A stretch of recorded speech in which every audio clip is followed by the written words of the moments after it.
Hello, fellow humans. If you currently exist, you probably know that life has its ups and downs, and circumstances can often change abruptly without any notice at all. And sometimes you gotta roll through the punches. To quote a stranger, sometimes you eat the bar, and sometimes the bar, well, it eats you. That's my second favorite stranger. My first favorite stranger he was redheaded. You know, if you know, you know. If you don't, go watch some westerns. So the approach that I used was not unlike the approach that I employed to sort out tools that were worth keeping and not. And essentially was, how much functionality can I achieve, and what is the smallest footprint possible that I can achieve? So the quotient of those two things is the answer to what tools I kept, such as coping saw, Japanese saws, chisels, you know, stuff like that, right? It's not ideal. It would be way easier to run things on a table saw or whatever, but it's not absolutely necessary. Just super convenient to have. So the same thing can be said about music gear. Guitars, amplifiers, pedals, microphones, all that. You know, drum set, gonna get rid of the drum set. You know, I love playing drums. However, I'm not particularly good at it, and I can't market myself as a drummer because I'm not particularly good at it, so I couldn't. It doesn't actually serve me a purpose. There's better drumming available to be had on the internet, right? So, easy compromise there, kind of. I really love playing drums, but it doesn't actually serve me and my goals, right? So what are my goals? What are my needs? You know, my needs pertain to mostly enjoyment and gratification. I like to hit the boomer bends with my hands, and I like to hear those boomer bends with my ears, and I like that to happen in tandem. That's what I like. You know, I like to do that. So I need a setup that will allow for that, and I need it to be able to be quiet, or, well, mostly just quiet. You know, not headphone. I don't like headphones. I'm not a headphones guy, but some studio monitors, some cheap PreSonus monitors, whatever. You know, goals. You know, I would like to do YouTube content and record stuff and mix it up later. You know, and provide an audience with something valuable, right? And I've yet to carve out any kind of cohesive need or format or an offer, but give it time, because I haven't done those things yet, right? So you got what my needs are, and you've got what my goals are, right? So now the environment that we may or may not land in, I don't really know yet, could amount to nothing more than a couch in a corner or a closet, you know. Hopefully not a van down by the river. That would not be ideal. Doable, not ideal, right? So, say you got a limited space and you have a set of needs and goals. Well, with a computer, which I do have, the monitors, which I do have, an interface that runs on USB power, that's convenient, and a few guitars is essentially what it is I need. Now, I own 4 guitars. I sold the bass yesterday, and it was just a cheap bass from Amazon. It's $89, but it was good enough to use, and I sold it and an amp for $100. So he was happy. I was happy enough. And so now, you know, you're going to think, well, you might have some attachment issues with some of your gear, sentimentality, or whatever. For example, I never play acoustically. Never. But I've had this guitar for 20 years, right? I'm the only owner of this guitar. In fact, I'm the only person that's ever possessed this guitar. This is brand new when I got it. I was 16 years old. It's very tough. And, you know, the hype at the time indicated it needs new strings. I tuned it before I shot this.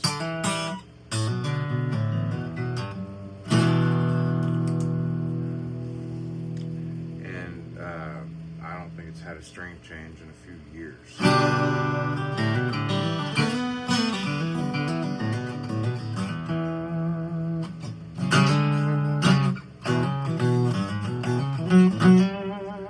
Point is, I'm not super inclined to get rid of this guitar because it means a lot to me. Basically, my father provided me with this guitar when I was 16 years old. It was my first acoustic guitar that wasn't like $20 at a garage sale with action a mile high. You know, this is the first guitar that was not that. And now that father has passed, I can't even imagine getting rid of this guitar, even though I don't play it much.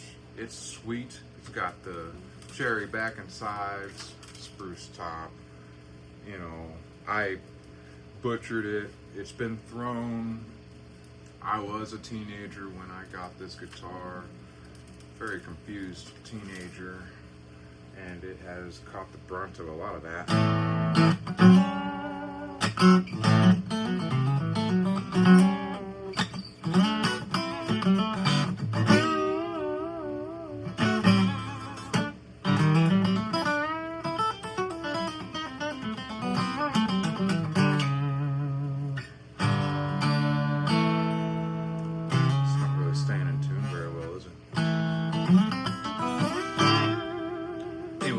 Need new strings, and this is an example of a guitar that I'm not really trying to part with. Not that it's worth really anything anyways. Speaking of also not really worth anything anyways, be this Gibson. It started life out as a Gibson. It is a Gibson. It's just that I've done a lot of stuff to it, you know, and this belonged to a friend of mine who has passed as well. Most of my people have passed, but I'm still here. This thing's sweet.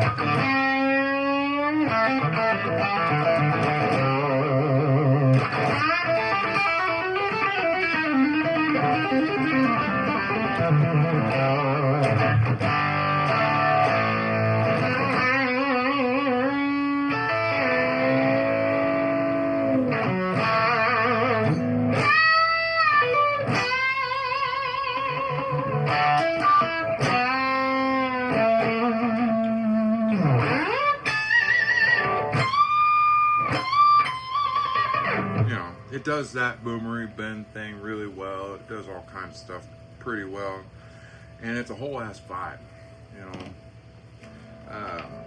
This guitar started life out in piano black, and the neck is actually maple.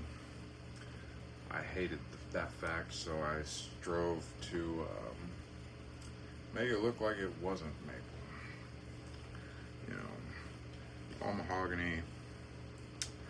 It took a long time to get all that finish off, and then I just kind of tweaked out and tried to make it look old. My main goal was to make it look old as shit, like it was left in a swamp, you know. And to some degree, I suppose it's a success, but it's no longer worth jack shit, you know. And honestly, because the former owner of this guitar was of such importance to me, I wouldn't. It would take a stupid amount of money to get this out of my hands, which it's not worth, oddly enough. You know, so to guitars that are willing to be sold, this Telecaster and the Stratocaster are the only two that can possibly be sold.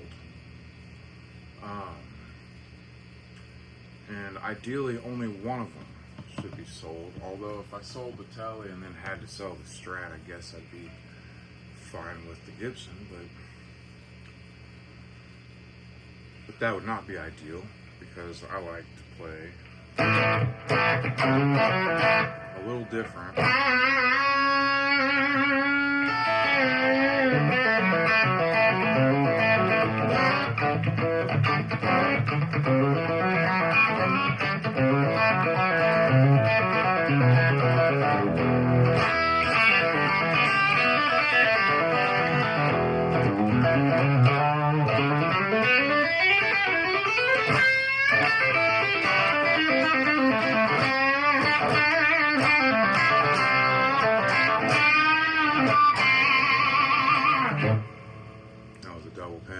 I don't hit those very often.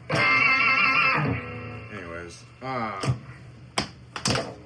this guitar, it's sweet. It's not Fender, but it is upgraded highly, and it is a sweet guitar. This neck is just magnificent. In fact, this neck is just like that neck, but this is a nearly $4,000 guitar, and this I'm trying to sell for like $700, to keep a roof over my head and shit. But I did the aging on this as well. I had done a few projects by the time I had gotten to this, so the vibe is a little bit better executed on this instrument. Oh, and another thing on that other one, I'm going to show you couple of augmentations I did. So I knew about the Alex Lifeson thing, so I carved one myself. So bam, look at that. All you need is a file, some sandpaper, and a little bit of like knowledge of wood, and bam, do your own upgrades. Now I'm thinking about it, a carve for the belly might be kind of good too. Later. Anyways, so the point is, when I'm showing y'all all four of my guitars, there are choices that still have to be made, even in that regard, even when you're talking about such a low number of them. It's still technically more than I need, problem with this has nothing to do with this playing or anything like that. It's actually magnificent. This guitar is the best guitar I own by quite a ways.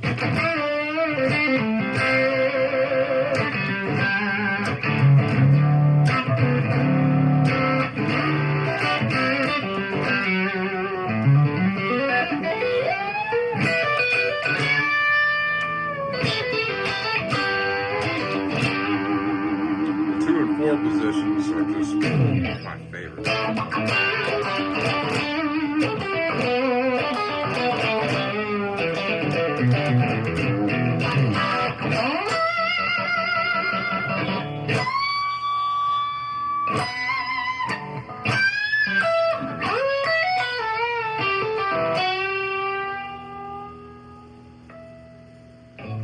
Anyways, it's ball. And actually, I don't really use a tremolo that much on this. And I don't really,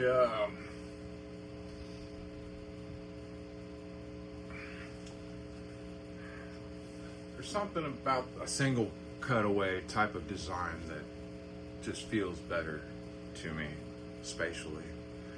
And if we could just cut that motherfucker off right there. Not this, on this guitar, but, you know, a Telecaster, basically. If I could have a Telecaster with a 2 and 4 position, that would be dope. So, anyways, I'm going to strive to sell the Telecaster because I don't want to sell this. And I called my dude at the big box guitar store, and I was informed that if I chose to offload that there, I would take a profound loss, you know. So, you know, I don't really want to lose $2,000 on top of also losing the guitar that I really, really, really love to play. So I'm really conflicted about that kind of thing. So the Telecaster, you know, I can whip another one of them up. Like that's no problem. I've done enough guitar projects and things. I'm pretty cozy with the process, wiring and finish work and setup. I mean, I learned to set things up so they can play well. Gotta refer to my notes. So basically, okay, after you come to the conclusion of what your tools are and how you apply them, you just gotta cut the fat off of your process. So with my computer, the monitors, the interface, the free DAW, by the way, Luna, they have a free thing. I'm really enjoying learning how to use that. For whatever reason you want to attribute to this, it is the most attractive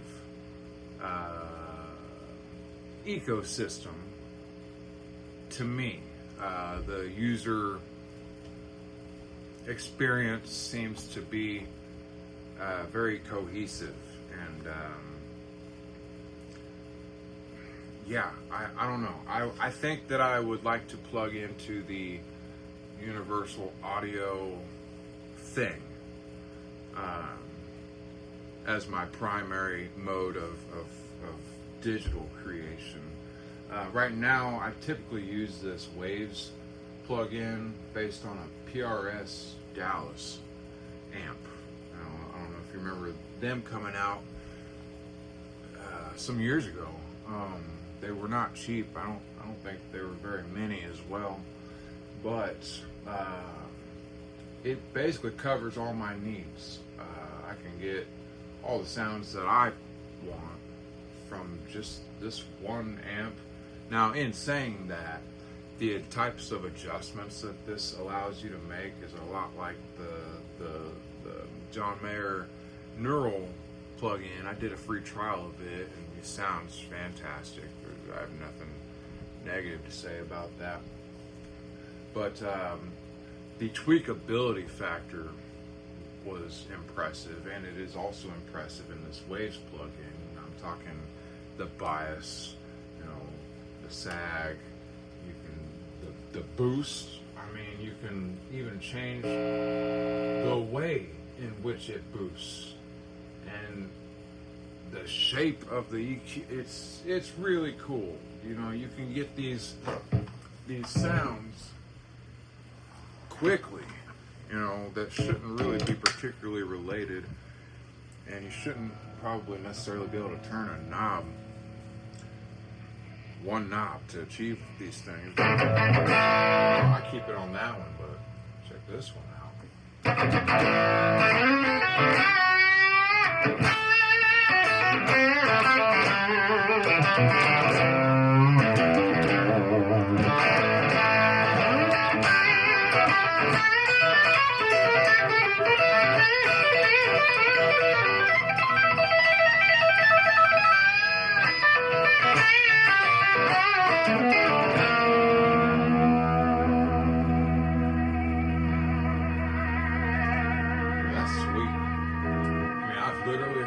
sound on records. Then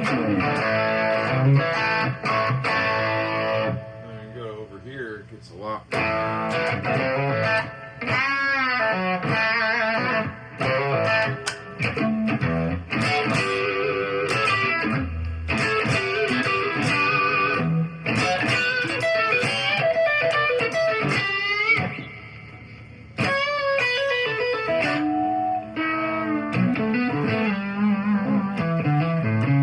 Couldn't really save face on that one.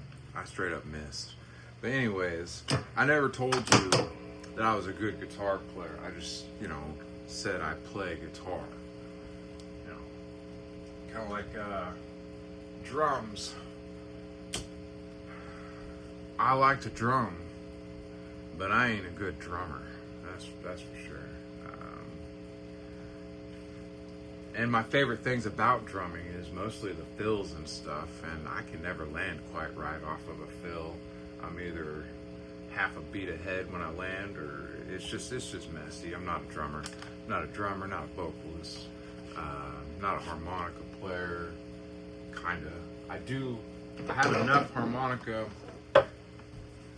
I don't know what you'd call it. Not skills.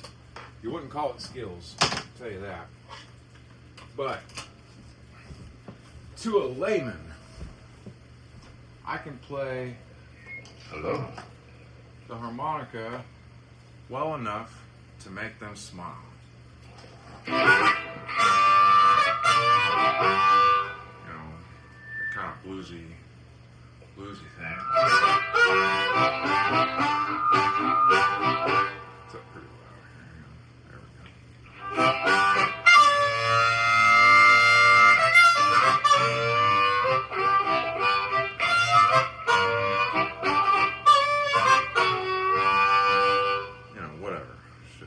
Stuff like that. But again, I don't really sing.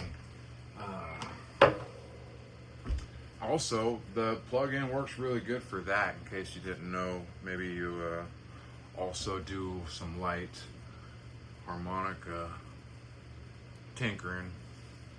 Well, try it on your plug-ins. For real, try it on your plug-ins. So, what I've come up with after all of this discussion and the guitar tangent I'm sorry you sat through that. If you did, thank you for bearing with that.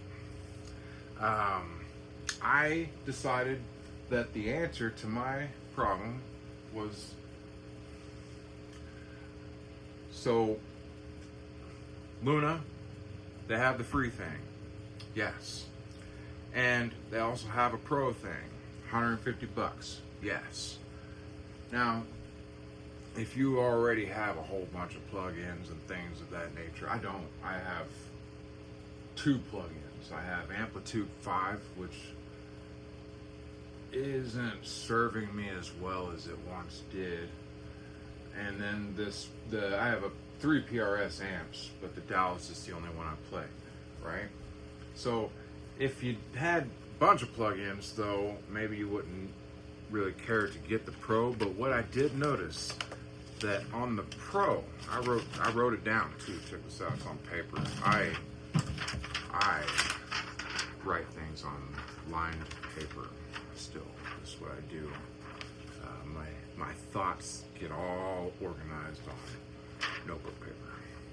So anyways, so you get all kinds of studio type of plugins, pretty much everything that average, I don't know if that's right, typical, what even is that? Okay, simplify it. This has everything I need ever, at this time, including a couple of amps that I did sample. I had the Paradise Studio trial as well. I enjoyed it a lot, actually.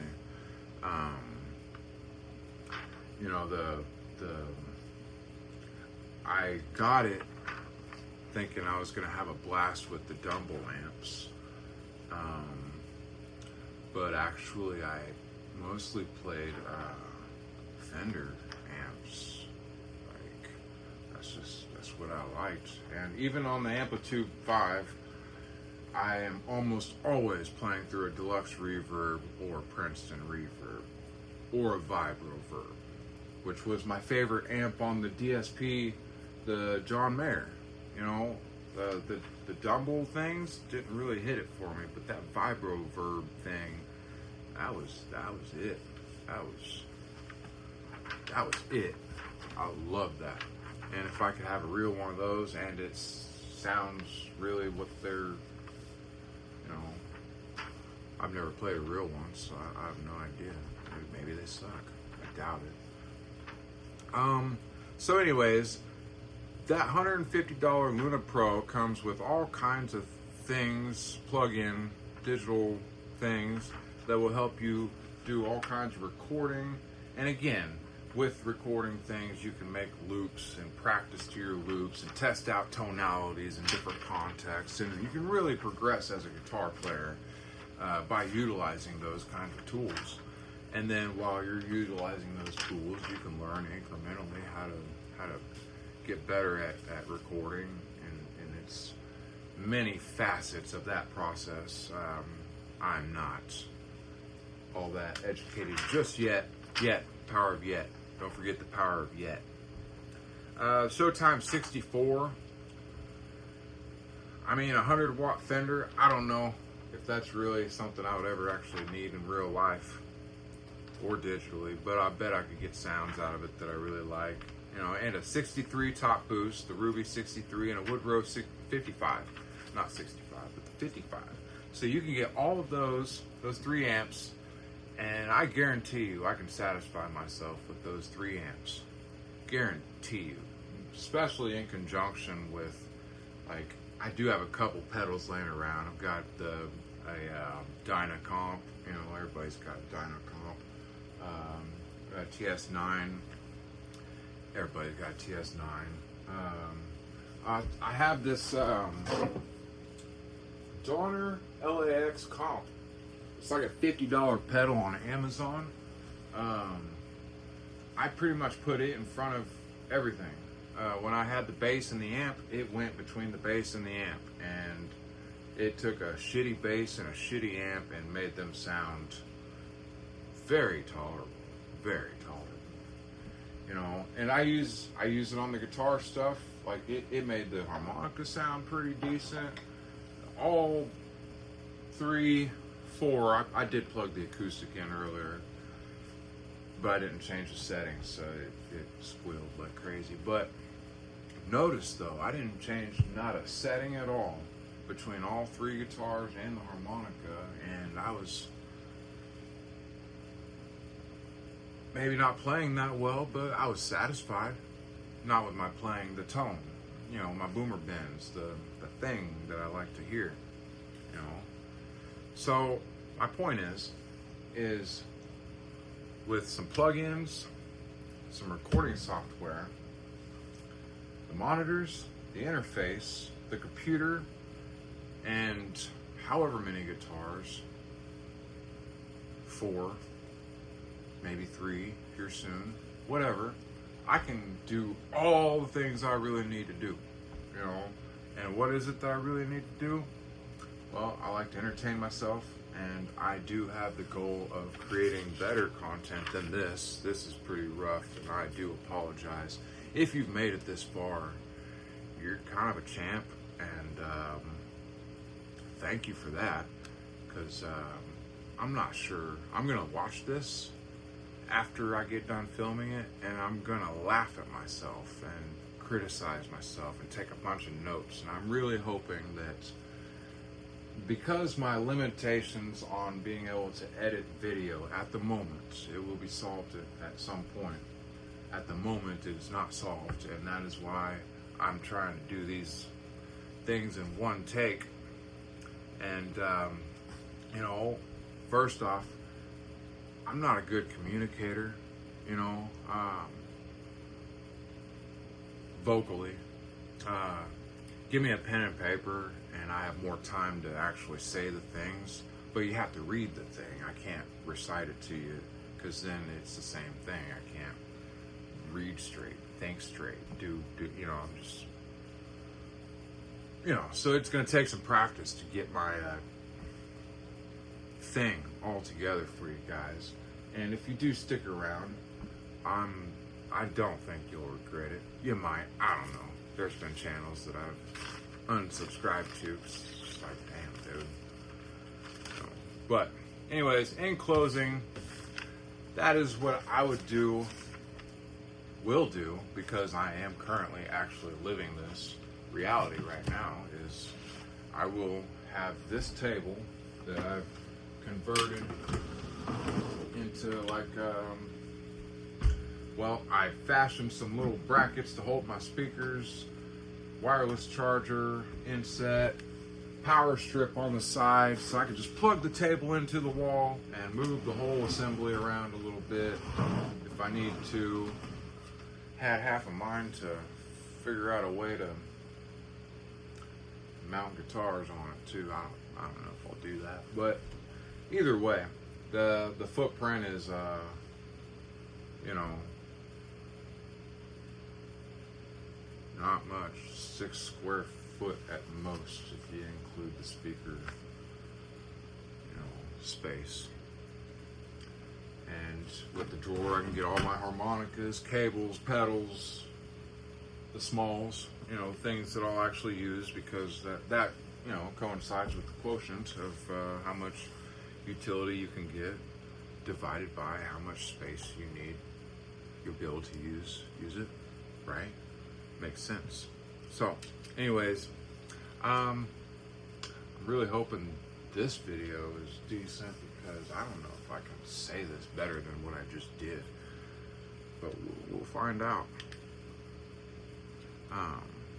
Oh, and I'll talk at you guys later.